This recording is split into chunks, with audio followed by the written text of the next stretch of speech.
She's 6 months old and she's outgrowing her collar. So we're going to try this Lupine Basics. This is guaranteed even if chewed. And you can see we definitely need that.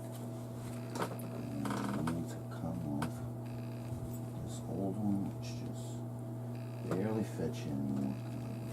Grew up so fast.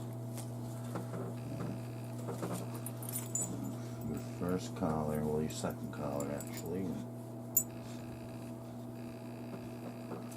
What? Gotcha, a new one. Look at this. I think it's the right size, just a little bigger. It should fit you just perfectly, girl.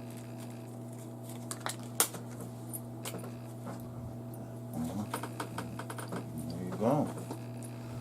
It's a little loose.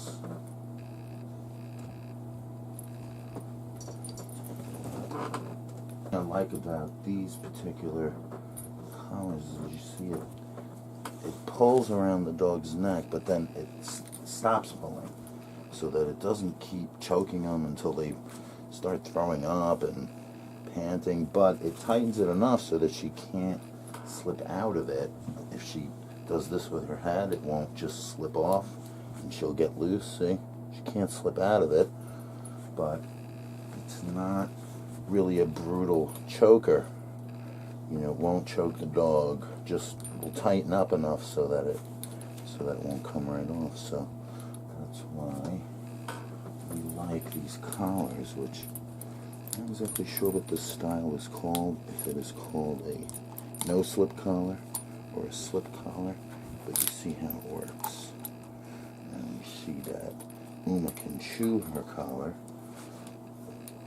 and without breaking it. Hopefully. So there you have it. And new. Give me that. Brand new, shiny red collar. Goodbye. Say goodbye. What a good girl. You're such a pretty girl.